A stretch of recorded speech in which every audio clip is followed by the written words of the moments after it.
أعوذ بالله من الشيطان الرجيم بسم الله الرحمن الرحيم ربي اشرح لي صدري ويسر لي أمري واحلل عقدة من لساني يفقهوا قولي. Surah Al-Kahf, verse number 71. So they set forth, but when they embarked in a boat to cross the river, Khizr made a hole in it. Musa cried out, "Did you make a hole in it to drown its passenger? You have done a weird thing." Now, from this verse, we know that Yusha bin Nun did not embark the ship, he did not accompany them.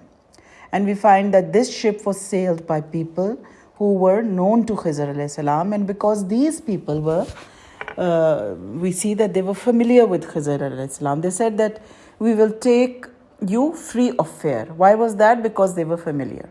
Now, according to a Bukhari tradition, while they were sitting on the ship, the crew recognized Khizr alayhi salam and took them without fare. Then a sparrow came and dipped its head once or twice in the sea, and the sparrow was sitting on the edge of the ship.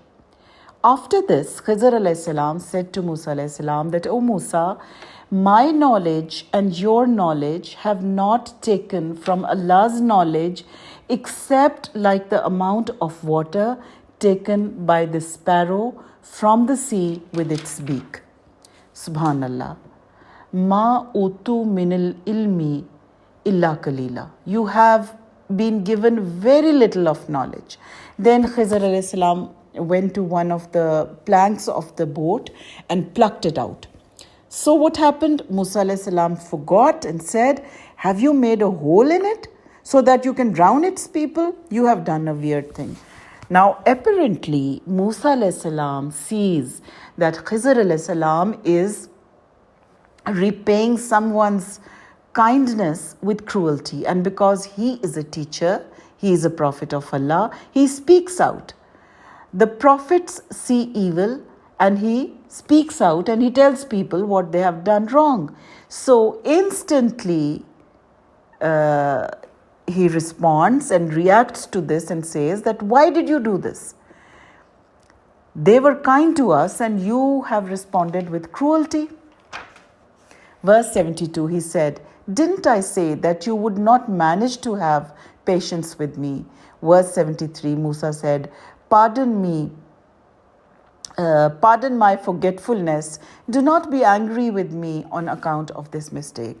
Now we see that Musa alayhi salam is such a human person. When you read about him, it seems that you can relate to him instantly. He apologizes. He doesn't become arrogant and say that, "No, what you did was wrong. First tell me and I'm not going to go any further with you."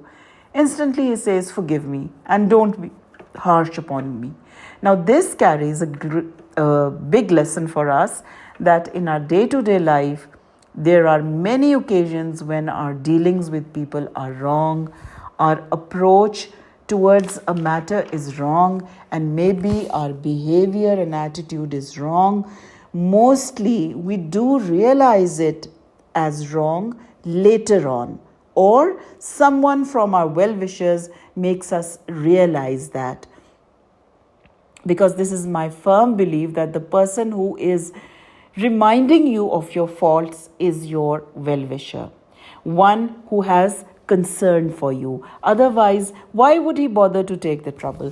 Now, after we realize our wrong, most of us are too arrogant to own up this wrong, especially to the person we have wronged or we have mistreated. That if we go and say that, "Yes, I was wrong and my behavior and attitude towards you was not correct, please forgive me," then this means that he will have an upper hand on me and I will be low and he will be up, which I cannot tolerate at any cost.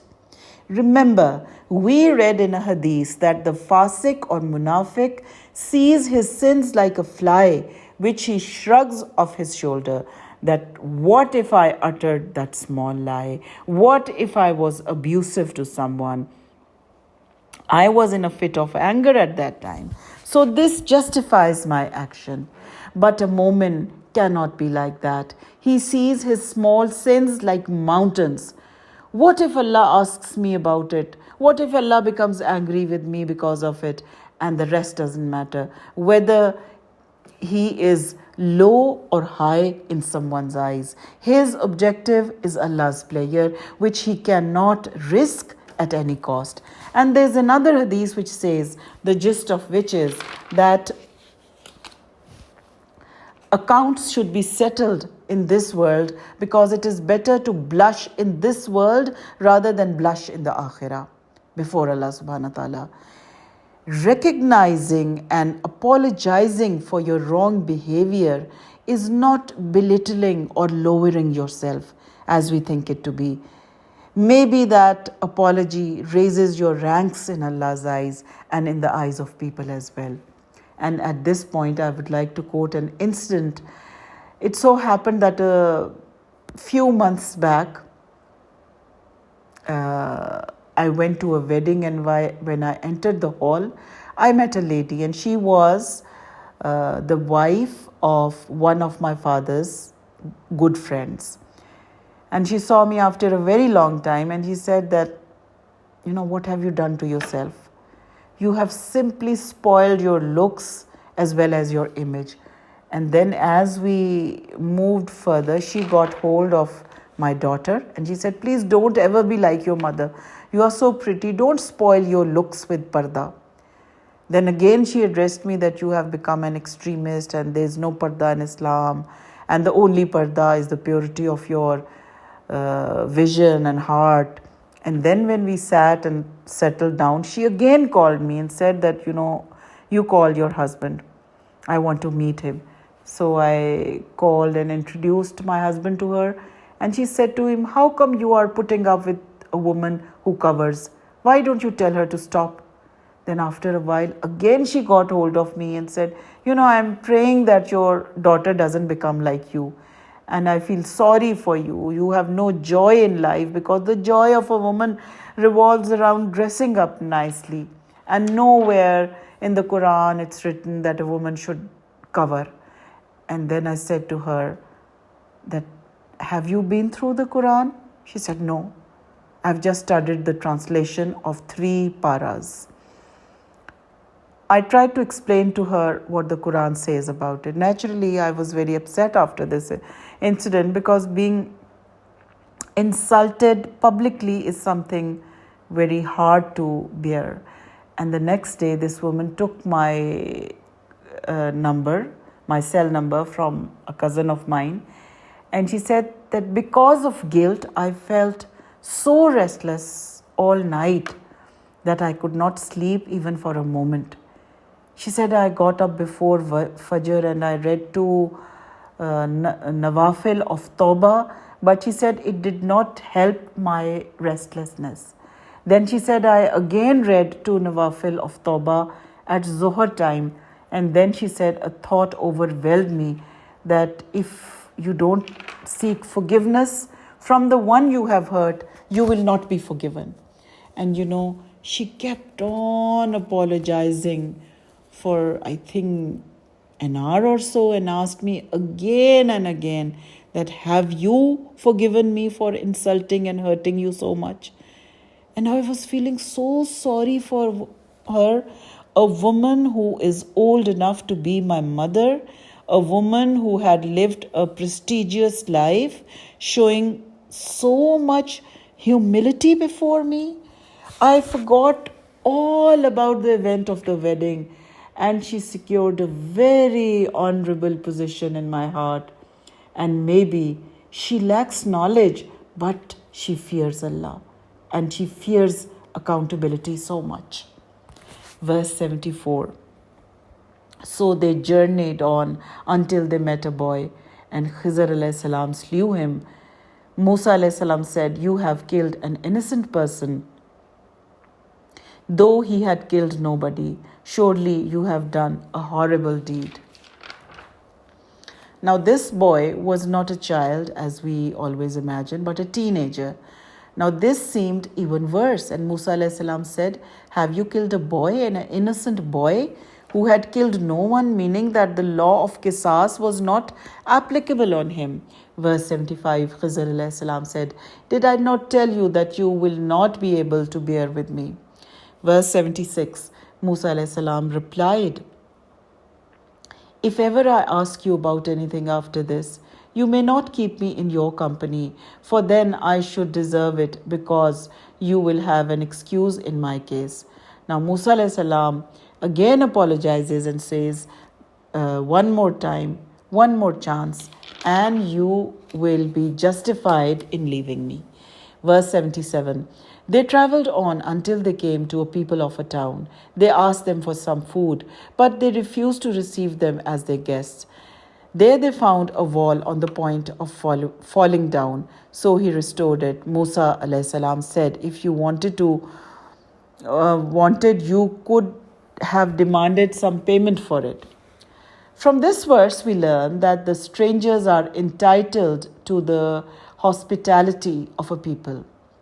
We read earlier that Musa alayhi salam took fish with him as provision. And obviously, by this time, his provisions had exhausted. Hospitality is an integral part of Islamic tradition. Remember the roasted calf which Ibrahim alayhi salam served those two angels without knowing that they were angels. So when they asked those people for food, they refused to feed them. Now, because Musa alayhi salam knows that he's not supposed to ask questions, so he passes a casual comment that you could have taken payment for building that wall. The real objective behind this statement was that maybe through this comment, Khizr alayhi salam opens up and reveals to him the reality. Verse 78, Khizr alayhi salam replied, "That's it. This is parting between you and me, but first I will explain to you those acts of mine which you could not bear to watch with patience." Now, Prophet ﷺ once said, "May Allah be merciful to Musa. Would that he could have been more patient. We could have learnt more about their story." Now, Khizr alayhi salam explains all those actions that he did. Verse 79, as for the boat, it belonged to some poor fishermen who toiled on the river. I intended to damage it because in their rear there was a king who was seizing every boat by force. Now this verse teaches us that a miskeen is not someone who is a beggar, who has simply nothing and he's starving as we imagine them to be like. But a miskeen is someone who works for his livelihood, earns money, but somehow or the other, he cannot make both the ends meet. This verse teaches us that what seemed like a big misfortune, that someone had spoiled their ship, which was their only livelihood, was in reality a blessing in disguise because it was protecting them from a greater loss. The people of the ship suffered from a loss, but this loss was a smaller loss, and this smaller loss saved them from the greater loss, which would have been the loss of their ship altogether. Now think about it.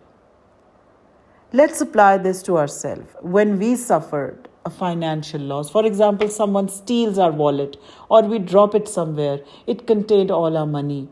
We grumble about it and we feel so bad and miserable. We brood over it for a long time. The fact is that it's humanly natural that we can't bear, that we have lost something. We could have wasted that money, but we cannot bear that it is lost. Allah subhanahu wa ta'ala teaches us through this verse that sometimes a financial loss is protecting you from a greater loss. Allah teaches us that don't worry over financial losses. This is very much expected, that Allah is making and planning new and better means of livelihood for you. We do not understand this at the time of loss, but later on in life, we realize that this loss became the stepping stone of our success. Allah is our Razik. He is the planner and He knows what to give and how to give. He has His own ways of carrying out His plans. Believe me that this thought, this firm belief that whatever financial loss Allah has given me now, surely He is going to replace it with something better. This thing relieves you from your anxiety. Just learn to trust in Allah subhanahu wa ta'ala and He will never betray your trust, inshallah. Verse 80, as for the youth, his parents were true believers and we feared lest he would grieve them with his rebellion and unbelief. Verse 81, it was our wish that their Rabb should grant them another in his place, a son more righteous and better in affection. Now the previous verse refers to the financial loss exclusively, and this verse refers to a greater loss. What is that? The loss of a child. And this is the nightmare for any parent, and the older your children become, the more painful that loss is. Now this is a teenage boy, and Allah subhanahu wa ta'ala teaches us that what must have seemed like a calamity to those parents was in reality a blessing in disguise.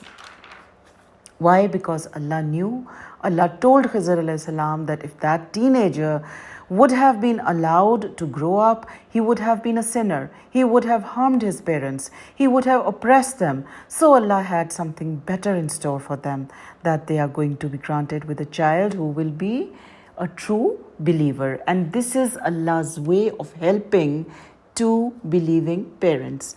Now at this point, I would like to discuss something. When any child, any teenager dies, people say that how sad that he died young. For us, a young death is something very difficult to accept. Now, this does not mean that every person who dies young would have grown up to be evil, and we are not allowed to say that this child died because he would have grown up to be a sinner. No, this was his special case. This child had shown tendencies of becoming evil, which would have been aggravated. The point Allah subhanahu wa ta'ala wants to explain is that what seems to be a calamity can sometimes be a blessing in disguise. It depends on the way you look at it. Two men look through the same bars. One sees mud and the other sees stars. Allah says in the Quran that maybe you hate something and Allah places in it a great deal of good. And think back to any incident of your life when it seems like this is something terrible, but actually later on in your life, you realized that this was the best thing that could have ever happened to you. And it happened to all of us. And we understand sometimes, years later, that this is why this misfortune came to me. And it wasn't a misfortune, it was a piece of good fortune actually. But this is something which only sabr can teach you. If you don't have sabr, you will never understand.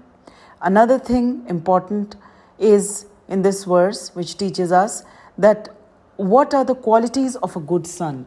That he is righteous, not bothering the parents with sinful deeds, and he is affectionate and merciful towards his parents.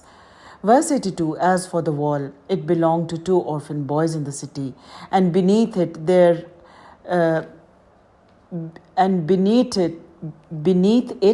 treasure was buried. Since their father was a righteous man, your Rabb desired that these children should attain their maturity and take out their treasure. All this was done as a mercy from your Rabb. What I did was not done by my own will. This is the interpretation of those actions which you could not bear to watch with patience. Now, seemingly, Khizr alayhi salam did something senseless. People who were so rude to them, were harsh to them, he repaid them by repairing their wall. But why was this? Because this wall belonged to two orphan boys, and under the wall was a treasure buried by their dead father. And since their father was a righteous person, Allah was rewarding him by protecting those two orphans. This shows that Allah protects and rewards the descendants of his friends, provided that they do not disobey Allah subhanahu wa ta'ala. Now you will notice that the parents of the teenage boy were also mu'mineen. Allah was rewarding them for their goodness in this world. This story reveals Allah's loyalty to His loyal servants.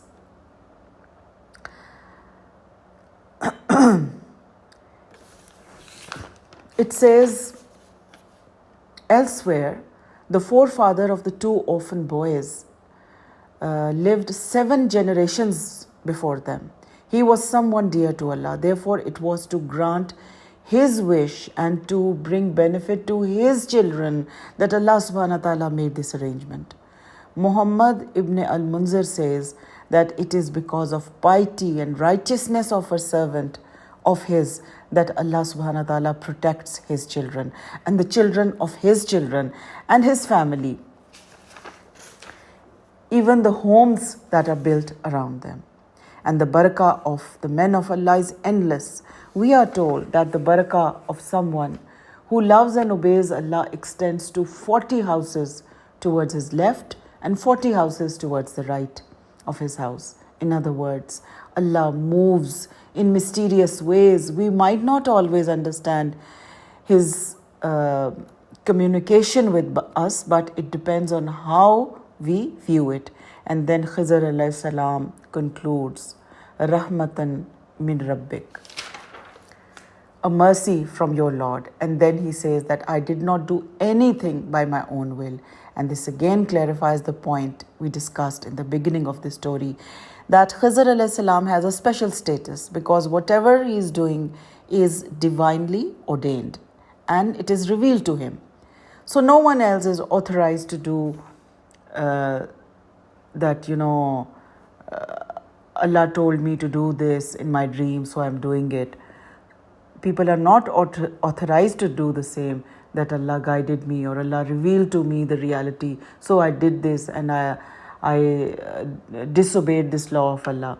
Now the story of Khizr alayhi salam and Musa alayhi salam teaches us something very precious. It teaches us the student and teacher relationship. It teaches us the importance of sabr. But the most important lesson is accepting Allah's destiny. A book called The Destiny of Man describes the Muslim perspective towards destiny. It says, the West has often pictured the Muslim as cringing before a tyrant lord and submit as a bee submits to its incomprehensible fate. Nothing could be further from the truth. The Muslim fears God because he is a realist. He does not simply resign himself to the divine will. He seeks it eagerly, and when he finds it, he delights in it. In his autobiography, Muhammad Asad accounts an incident. As a young man, he traveled through Sinai. He came to an area which was destroyed by fierce winds, and he was entertained to a meal by the local village people, the heads of those village. May Allah give you life, says his host, and this house is your house. Eat in the name of God. This is all we have, but the dates are not bad. The dates proved to be the best Muhammad Asad had ever tasted. And his host continues, the winds make our life very hard, but that is God's will. The wind destroys our plantation. It gets covered by sand, but we do not complain. As you know that the Prophet ﷺ told us, God says, do not reveal destiny, for behold, I am destiny. Never have I seen, says Asad, even in a happy people, a yes to reality expressed with so much quiet and so much sureness. According to Fakhruddin Razi, one of the greatest commentators of Quran, worship of the eyes is weeping, worship of the ears is listening, worship of the tongue is praise, worship of the hands is giving, worship of the body is effort, and worship of the heart is fear and hope, and worship of the spirit is surrender and satisfaction in Allah. There is a simple equation there. Through our destiny, Allah speaks to us, and through our worship, we speak to Him. Allah is communicating to us through all that befalls us in our life, whether good or bad. That is why Khizr alayhi salam says that this is the interpretation of those actions which you could not bear to watch with patience. To understand the myth of our destiny, we need sabr. And sometimes we cannot understand all our lives because our perception, our knowledge is limited. We cannot perceive beyond a certain point. We cannot look behind the wall. But the point to be understood is that whether we understand or we do not understand, this much should be understood, that whatever my Rabb has ordained for me, good or bad, it was the best for me. Like we see often that a child, as soon as he enters youth, he dies. Little babies left without a mother, young children left with a young mother, without the father to support them. Someone builds a posh house after a lifelong struggle, but he did not get a chance to live there at all, even for a few days. Someone enjoying his youth, and there strikes a life-threatening disease. We can not say why. We cannot understand. We don't have the capacity, but we do have the capacity to train ourselves to accept destiny. Only then will we be able to be grateful to Allah in good times and practice sabr in the tough ones. And this is the biggest mark of a moment. Sabr at the unpleasant happenings and shukr at the pleasant ones. This attitude is the utmost form of trust in Allah, like a child, that even if the mother hits him, he will hug the mother for comfort, because he knows that there is no one to comfort and love him more than the mother.